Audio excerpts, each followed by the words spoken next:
update from the front. The boys of the 10th Air Force are en route to supplying our allies to the east.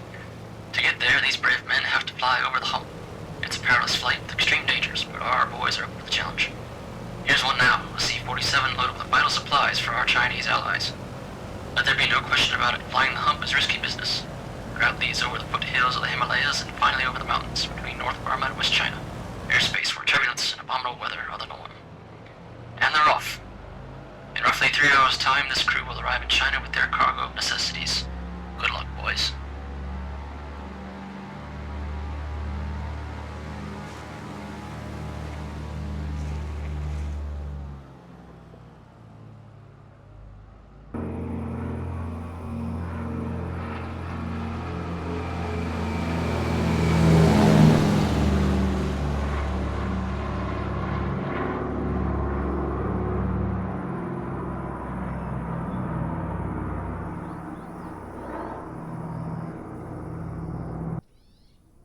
Well, hello again everyone, and welcome back to the channel. Today we are in a C-47 in India.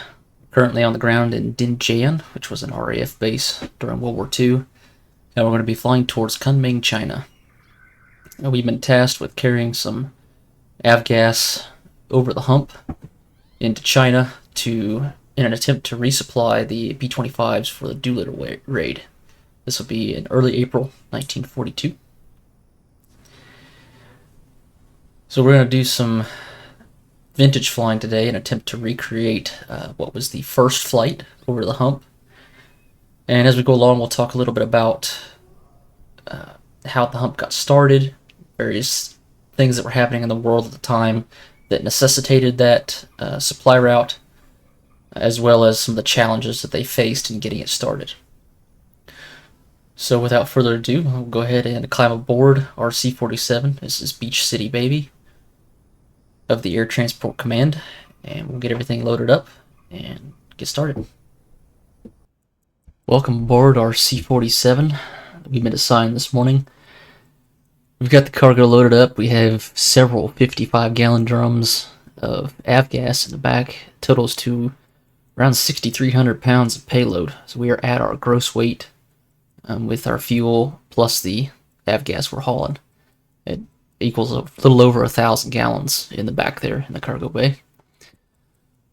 So in order to get started, we'll go ahead and take our battery cart on, get our ground power. Make sure our switch is selected correctly there. Here things just starting to come alive. We will set our cowl flaps to open. And we'll go ahead and get our hydraulic pressure up, turn that shutoff valve.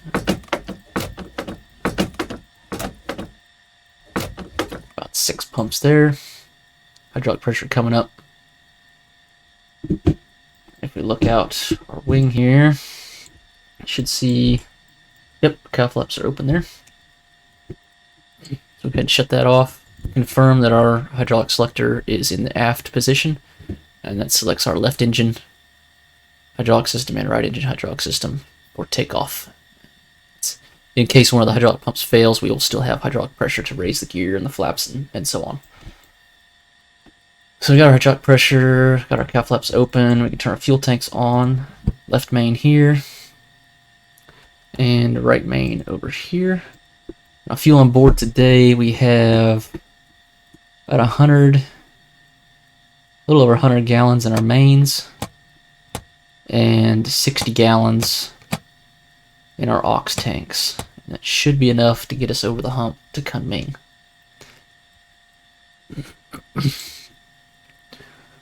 We'll go ahead and get our right fuel booster on. We can turn our beacon on as well. That on. And we'll get our mixture set through to auto rich. You can see our fuel pressure indicating there, just about 15 psi fuel pressure. Our props are set to full fine, all the way forward. We can crack our throttles about a ½ an inch there. And our mags are selected on. They are off. Got a boost pump on, so we'll go ahead and energize the right-hand starter. Here, just spooling up there. We're clear on the right. Clear on the left. Our ground crew there is giving us the thumbs up for start. We'll go ahead and mesh. It's probably about 8 blades. We'll go mags on and prime.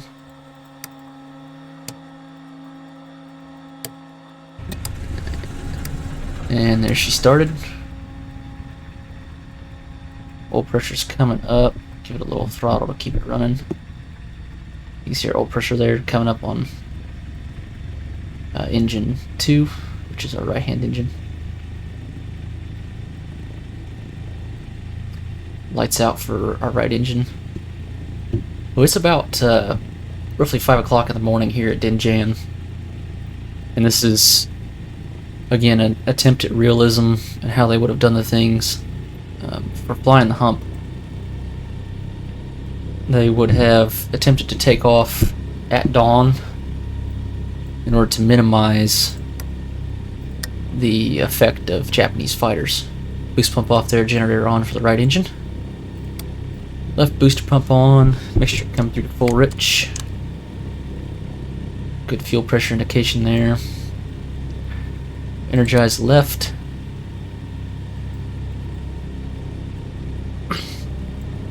Ground crew indicating no fires, so that's a good sign. You can see another C-47 over here that most likely be leaving as well. Go ahead and mesh our starter.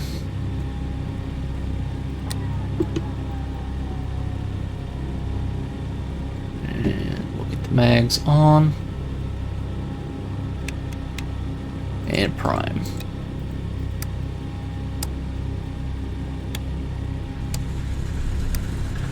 She started,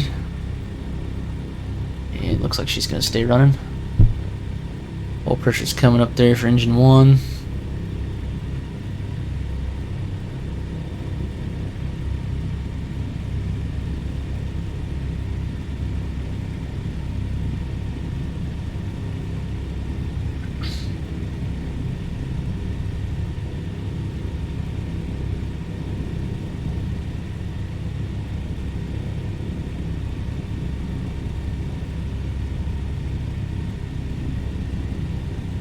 And our light is out for the left engine there. Took it a second, but we did have oil pressure, so not a big deal. You can see our oil pressure coming up there, or oil temperature I should say, on our right engine. So our head temp's coming up as well. Left booster pump off, left generator on. We have good indications there on our left and right generators, and a good voltage indication there on our voltmeter. So we're going to take our nav lights on and our avionics master on.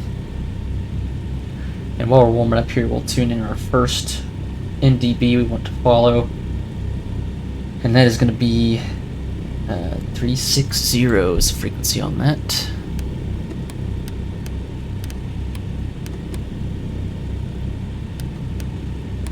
.360 there. And that is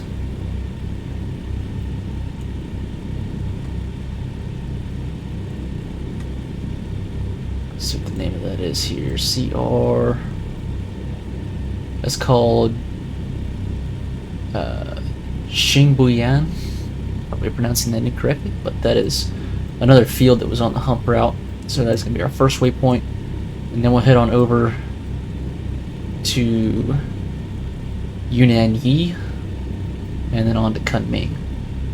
We're going to spend a lot of time flying over some areas where there's no landing spots, no landing areas for us to go to. So we just have to kind of hope that the engines behave and don't leave us stranded. Now this particular flight is regarded as the first over-the-hump flight. Colonel William Old flew the flight originally. He was the executive officer to Colonel Haynes, who was the commanding officer of the Assam, Burma, China route for the 10th Air Force there. The oil temperatures are up there, center head temps are coming up. We'll go ahead and take our chocks, give the ground crew signal to release those, and we'll go ahead and taxi out to the ramp. And we will see you at the runway where we'll do our run up.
Here we are holding short of our one runway. It's just here. This is runway 22 here at Din Jan. Go ahead and do our run-up checks. We'll come up to 1500 RPM. Cycle of props. About there. Go ahead and cycle props. Drop. We'll do it one more time just to get any cold oil out of the prop hub there, so any change in RPM is immediate. And good check on our props. We'll check our feathering circuits here. Our left engine first. Good drop and good unfeather as well. It's coming back up. Again, just getting any cold oil out of the solenoids and valves that actuate the feathering mechanism. And a good feather on the right. Pull that back out. Let it unfeather. Very good. Now we'll do our left engine up to 30 inches.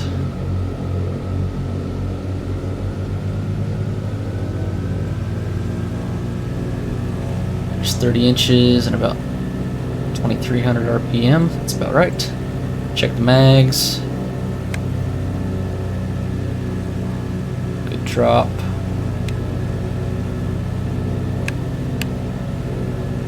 And a good drop there as well. Go back to both. And our oil temps are staying steady there. Cylinder head temps are looking good on the left engine, so we'll pull it back to 1000 RPM.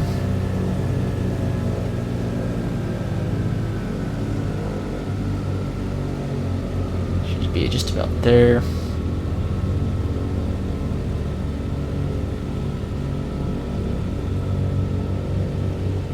It's still running good, so that's a good sign. So we'll go up to 30 inches on our right engine. Check the mags.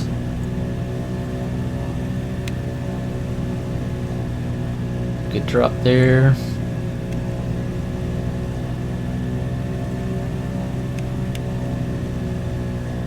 Another good drop on the mags there. Oil temps are looking okay. Cylinder head temps are looking good. Pull that back to 1000. We got a good hydraulic pressure. So for our pre-takeoff, we'll go ahead and set cow flaps to trail. Have our boost pumps come on. Our mixtures are set to auto rich. Props are full forward. We're selected on our main tanks. Temperatures and pressures are looking good. And we're going to come out on an initial course of, I believe it was 136 here.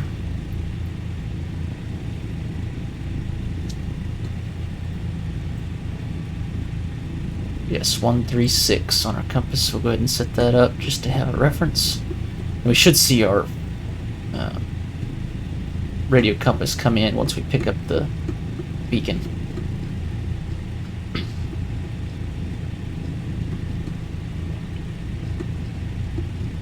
130. There's about 136 there. So that should be our initial course. And we'll go ahead and get that set here as well, just to have a reference point.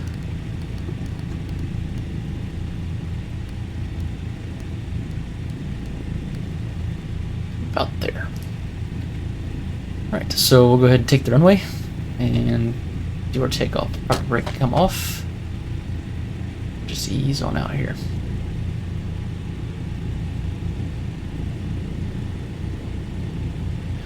Our cruising altitude is going to be 13,500 today.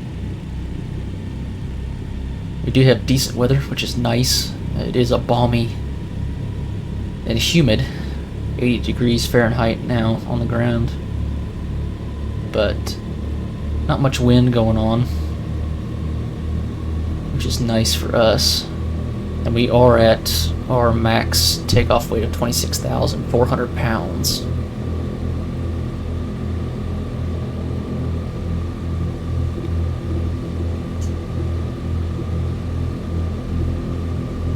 So we're going to use full rated power for takeoff.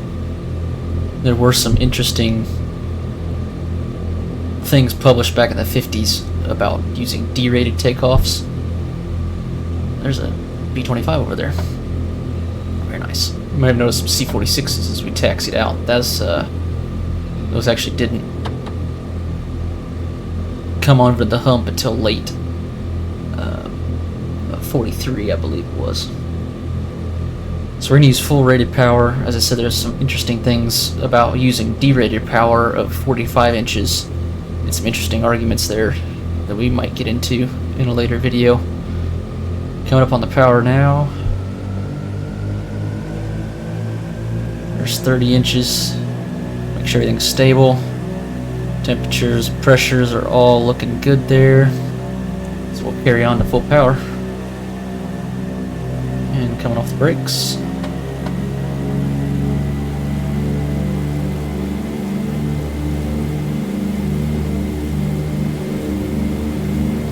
There's full power. Get our tail to come up here. She's a big heavy girl right now.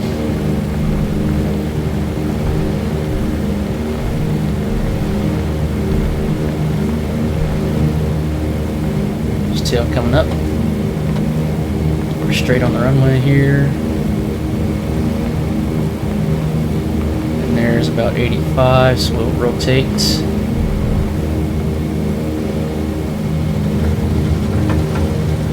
Not too steep. Gear can come up.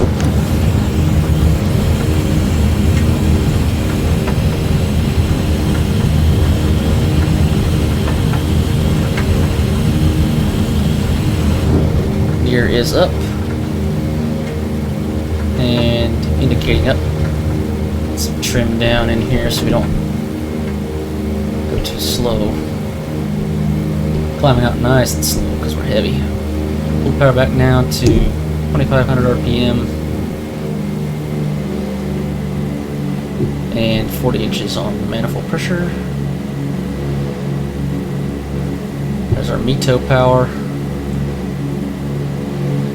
And we're climbing pretty well.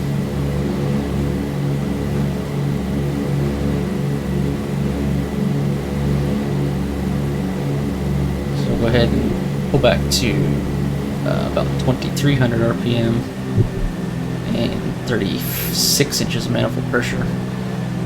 And that's our climb power setting. Climb pretty well now to 120. Just turn on course here, left turn to 136.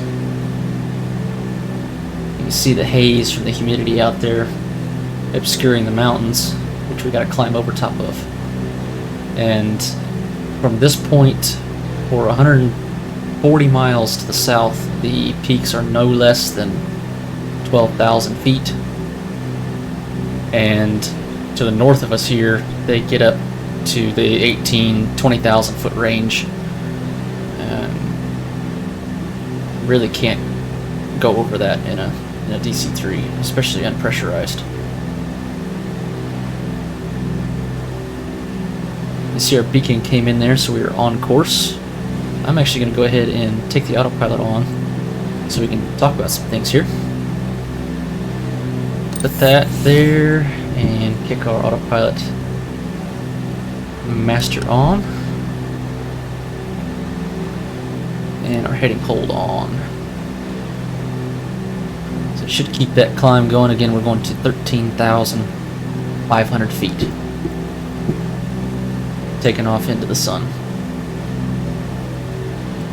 You can see our mountains just coming in there. They get taller the further in we go. We'll go ahead and take our boost pumps off. After takeoff checks, boost pumps come off. Landing lights are off. We didn't use those because we didn't want to. It's wartime, after all. So showing good hydraulic pressure. And good oil pressure. Gears up indicating up. Now we do have two-stage superchargers here, as this is a pattern after a C-47B. I'm going to try not to use those in an attempt to show what a C-47 would have had to go through in early 42. They would have struggled to climb higher than 16,000 feet, really. So we're going to be close to the max altitude on our non-two-stage supercharger C-47. We're also unpressurized, so a flight crew here will have to take oxygen. So, just to discuss some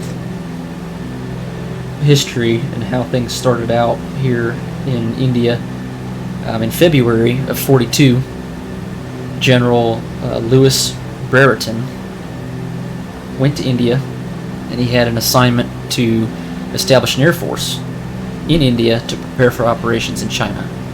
The Japanese were, of course, attacking China and had been for quite some time. In 1931, they invaded Manchuria, and they continued to advance in China.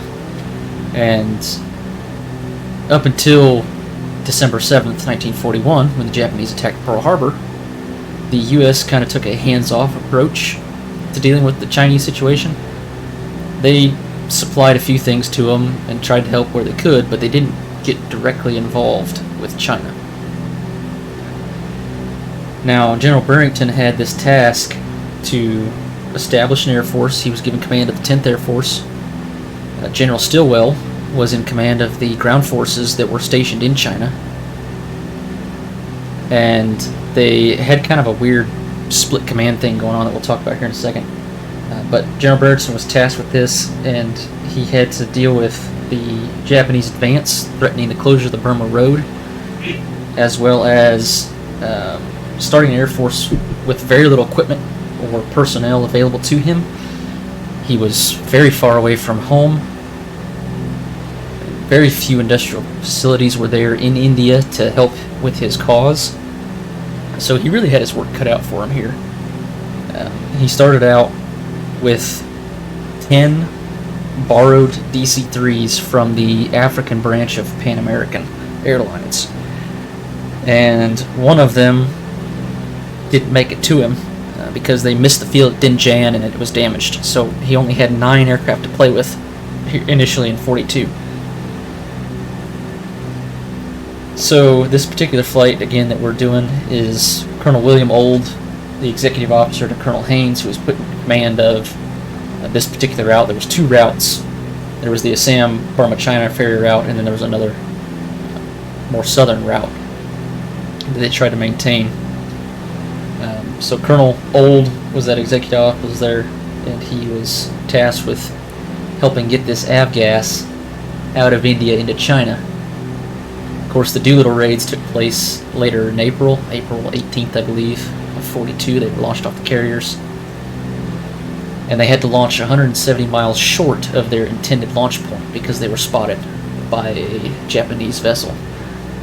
And because of that early launch, they did not make it to their intended destinations, and they didn't make it to this fuel. So it was 30,000 gallons of fuel and 500 gallons of oil that were delivered from India to China. So 8,000 gallons of that 30,000 was in Calcutta, And because of the tactical situation, because of the Japanese advance, it was necessary to move that as soon as possible. So it was moved from Calcutta to Azapul, I believe is the name of the city, and then up to Dinjan, and then from Dinjan to Kunming, China. And Colonel Old had 2 DC-3s, Pan Am DC-3s at his disposal to do this 8,000 gallon move. And that's part of what we're trying to help with today. We're trying to get the fuel to the Doolittle Raiders as they come into China. Unbeknownst to us, of course, at the time, April 8th, 1942, we don't know that they're not going to make it, but this is the plan to get these to them. So the tactical situation I mentioned is deteriorating rapidly in the South Pacific, as well as in Burma and China. Of course, at the same time that the Japanese attacked Pearl Harbor on December 7th, they also attacked several other South Pacific islands and captured them. They also were moving into Burma and attempting to take Mandalay. They were advancing on Mandalay, which fell in May 1st of 42 was when Mandalay fell, and they were also attacking a city called Michenar, I believe is how you say it. They're in Burma, and Lawing was soon to follow Mandalay being attacked. And these were originally intended to be points on the ferry route. So those being taken by the Japanese really endangered that southern route and forced these pilots to take the more northern route, which was a treacherous 500-mile flight over the mountains that were really too tall for their C-47s to make it. Now when the C-46 came out, it was a little bit better at doing those higher altitudes. It had more powerful engines. The Pratt & Whitney R2000s, I believe, is what it had. So it could handle the altitude better. It could also carry more weight than a C-47. But it had its own issues. It had a lot of mechanical issues when it first came out. But it did help flying the Hump route. So General Barrington has this task, and he has no fighter defenses really. You do have the AVG, American Volunteer Group, otherwise known as the Flying Tigers, in China with P-40s, but they aren't technically a part of the U.S. Army Air Force at this time. And that's a whole nother interesting story about how that came about. We'll talk about that perhaps in another video, but basically he has no fighter support, he has no defenses, no anti-aircraft guns, no air warning system, so he can't even see if the Japanese are coming. And Dinjan was attacked actually by Japanese fighters, and several things were damaged, several aircraft, hangars and whatnot were damaged. So despite all this, he has to get these supplies into China. So what they would do is they would get the planes in the air at dawn, switch cargoes as fast as they could to minimize ground time. And these pilots, these men would wake up at 3:30 a.m. and they would often work a 16-hour day. So long hours, not very good conditions either. The housing was pretty primitive. The food was adequate, but not that great. It was just sea rations that they were getting. And in the monsoon season, everything turned to just a mud puddle. So they had to deal with the heat, the diseases that they could catch, malaria and things of that nature. It's just not very good conditions.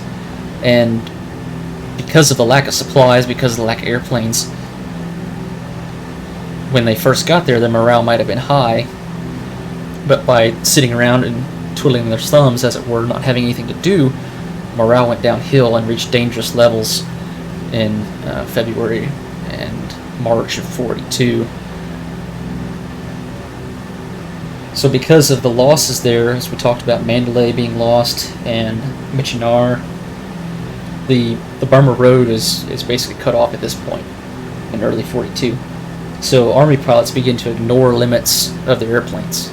For example, planes that were normally for 24 passengers were carrying up to 70 passengers. They were overloading their aircraft in an attempt to get the most out of them. And civilian pilots, they're kind of balked at the idea. They didn't want to do that. But after seeing the C-47 handle those loads so well, in fact, one pilot that was familiar with it was known to say, "You'll never replace the C-47," because he saw how it handled these loads and this weight. It's maintaining 36 inches there on our power. We're about at a throttle. About to hit the stops there. So I could take in my second stage of superchargers, but as I said earlier, I probably will leave those off just as an attempt to showcase how it would have been for them with the early models of the C-47s.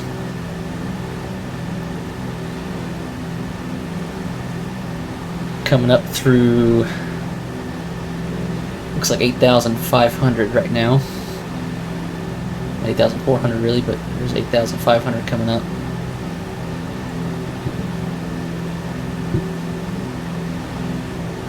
Cruising along quite nicely, really. C-47 never disappoints, in my experience.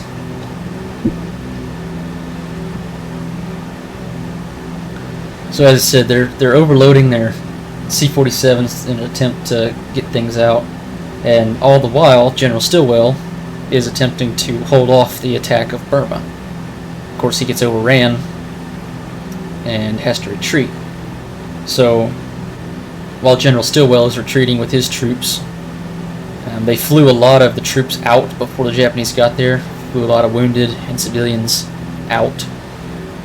But General Stilwell elected to walk himself out with a small group of soldiers. So as they're walking out, the planes are flying along, dropping supplies to them.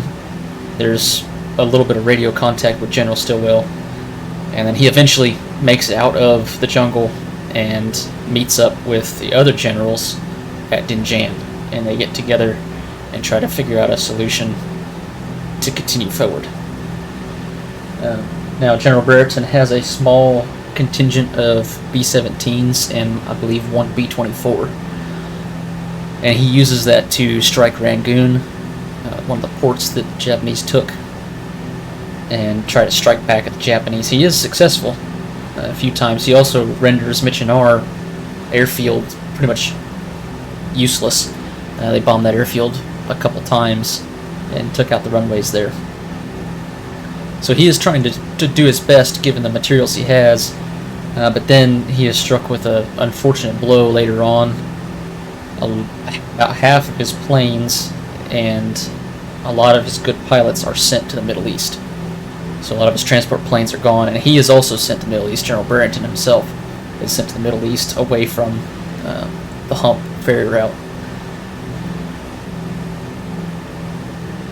So in that time, in that early on time, April, March, into June even, they didn't carry that much material. They carried probably, I think it was 800 tons in those few months of fuel, or of cargo.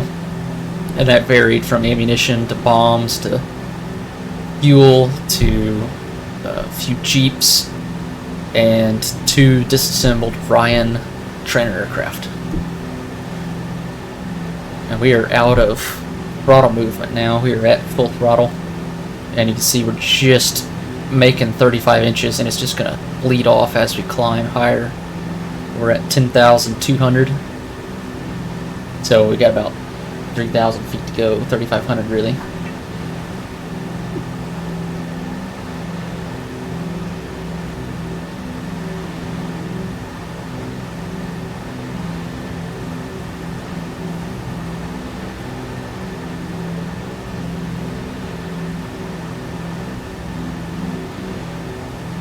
Looks like we're going to make it, though. We can make it up to 13.5 and clear the mountains. We'll be alright.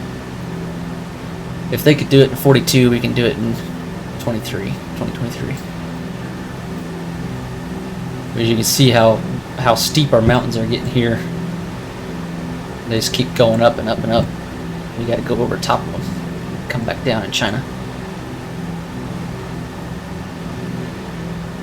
Still tracking good on our radio beacon. Now, early on in 42, they wouldn't have had beacons at every airport, every airfield. But later on, 44, 45, they did have beacons at every field.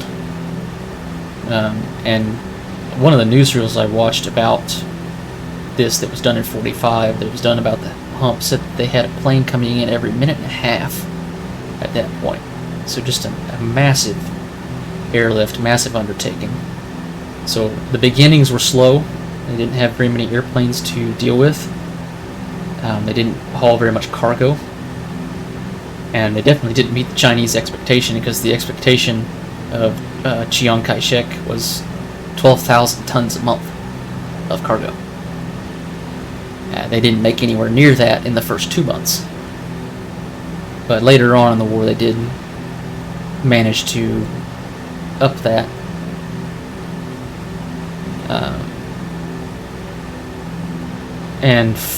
So we're delivering gasoline right now. So for every 4 tons we're delivering, we're burning 3.5 tons of fuel.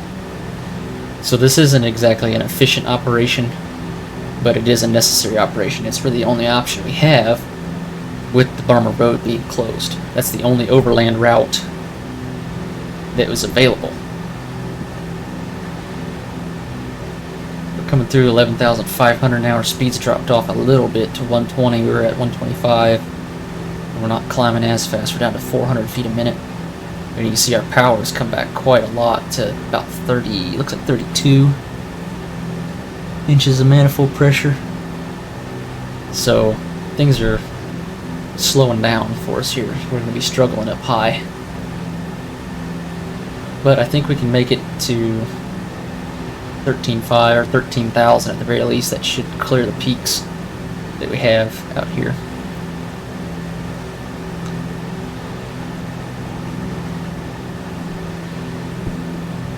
So today we've got good weather, but you can imagine how scary this would have been with bad weather.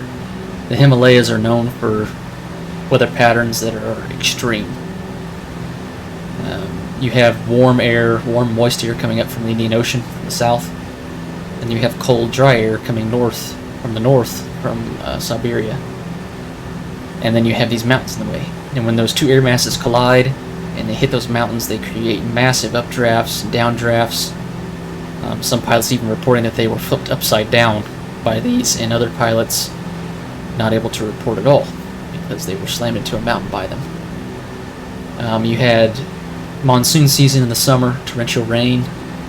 You had blizzards up here, icing in the winter.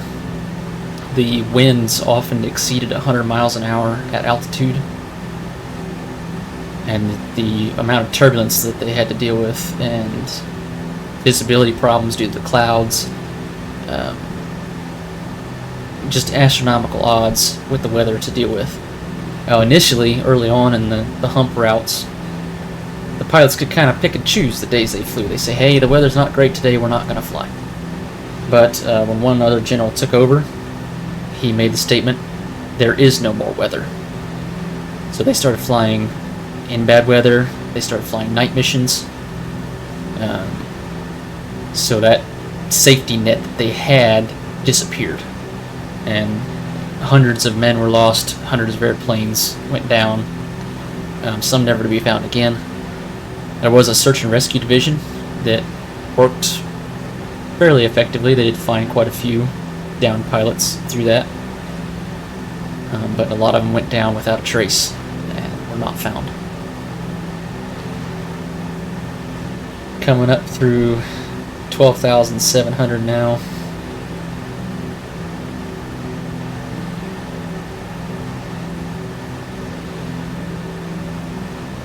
And on our way to 13.5, you can see our speed still bleeding off. We're about 115 now. Still climbing, but climbing slow. As I said, we're at a throttle. We're at the stops.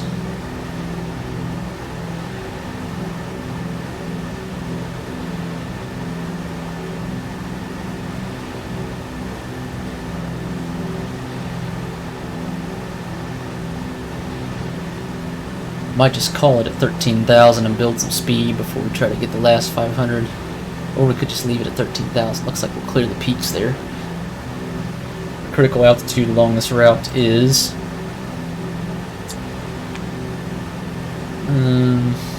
looks like it's around 12,000 feet.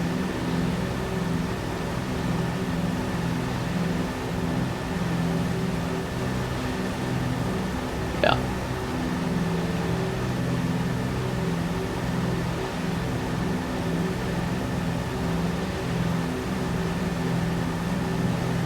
We have one leg coming up that's 13.5 is the safe altitude, so we'll level off at 13.5 then. That way we don't have to deal with it later. Coming through 13.3. Let's start easing our climb down here. We might be able to just skirt around that high peak, which is what they would have had done or had to do back then. We're getting a little off course here.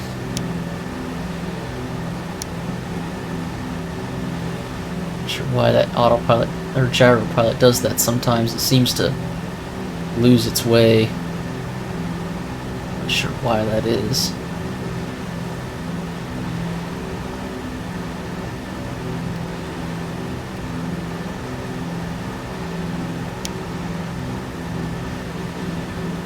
Just 13.5. Try to get this leveled out here.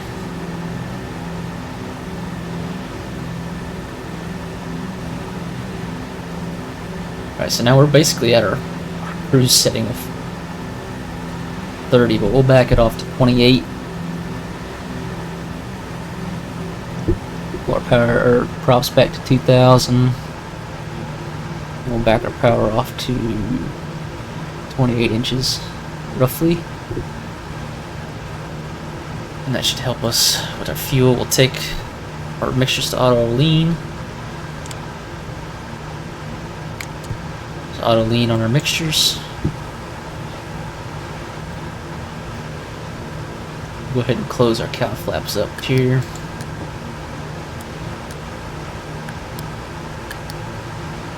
Because our cylinder head temps and oil temps are looking pretty good. Good oil pressure, good fuel pressure again. Just double check everything here. We are looking pretty good here in cruise. Point the nose down just a little bit, get down to 13.5 again.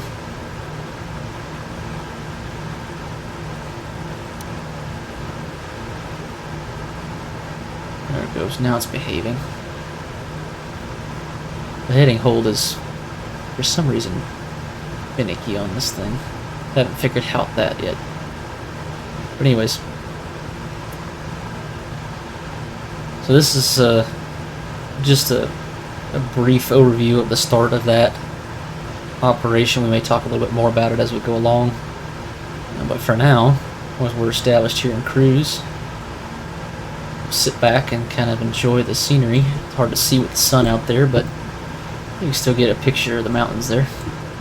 We'll sit back and enjoy the scenery, and I'll come back to you here in a little while.